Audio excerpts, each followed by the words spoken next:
So let's continue on with this thing. I got interrupted and couldn't pause the program. So let's just solve this and find hg. So we know that 120 over hg is equal to, well, let's simplify this. That's 1 over 2. So it's equal to 1 over 2, so that we know 1 times 120 equals 120, so 2 times 120 equals 240. So I know that hg equals 240. So therefore, the distance between Main Street and South Main Street, HF, equals 360. We can tell that. And that's yards. 360 yards. Just to challenge yourself, do you see if you could find a different way to do this directly without having to add 120 to 240 at the end? So here's a problem for you to try. Find the length of AB. You can pause this and give it a shot.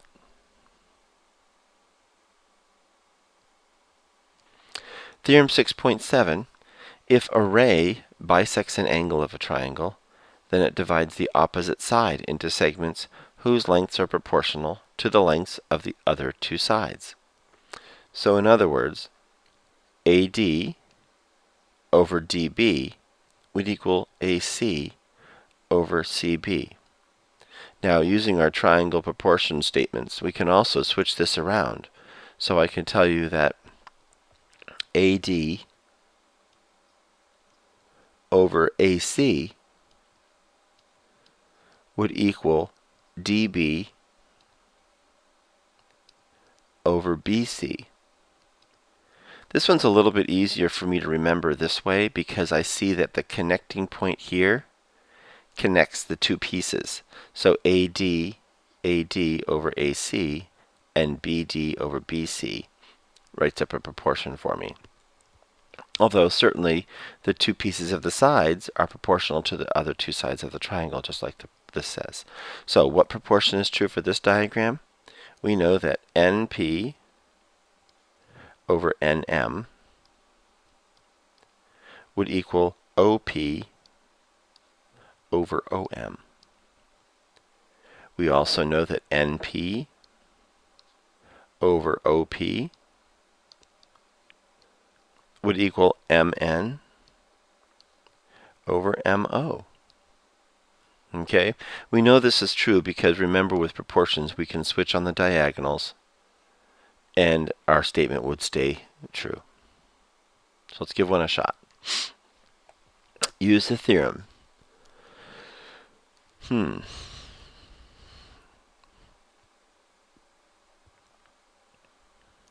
I think for this one I would use a different method of solving it.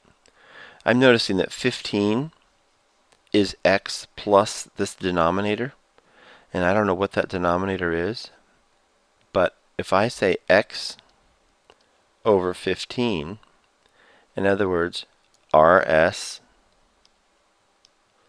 over rs plus rq, then that would have to be true. What would have to be true would be, then that would have to be 13 over the total 20. I think I actually did that backwards. I flipped them upside down, but it works just fine. Okay, that would have to equal PQ over PQ plus PS. Okay, so if I solve that, I would just multiply both sides by 15.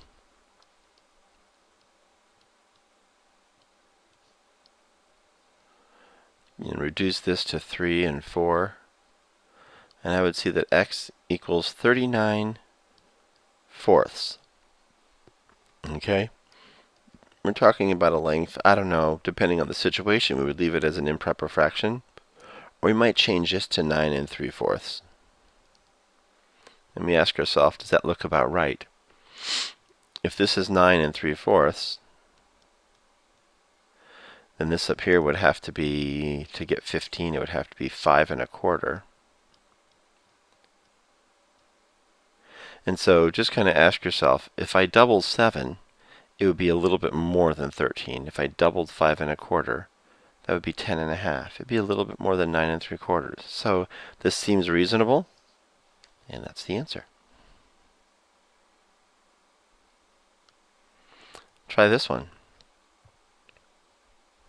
This one is very straightforward. I want to go back and look at the other one for just a second. If I were to do this just following the exact theorem, then what I would do is I would say QR over RS equals QP over PS.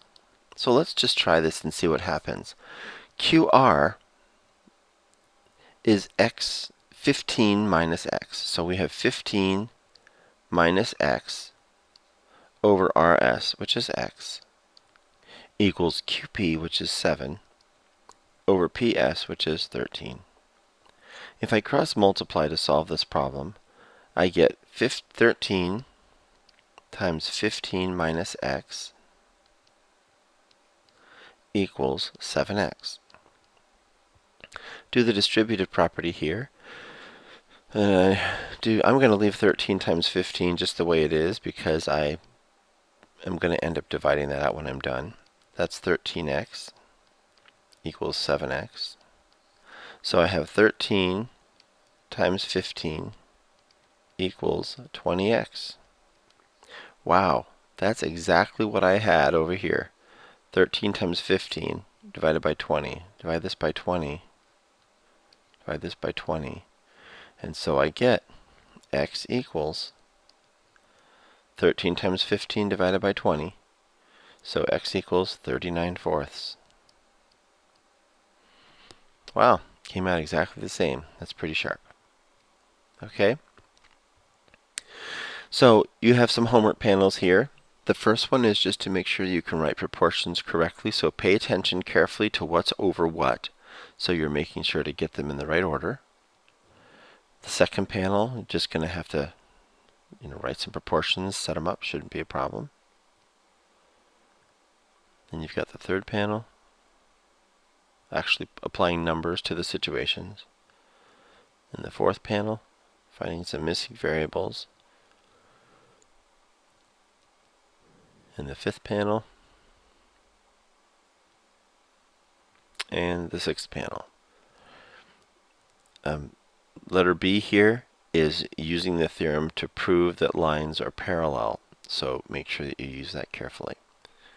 Have a great time. Of course, these panels are available directly on Dino if you prefer not to pause a video and copy them down.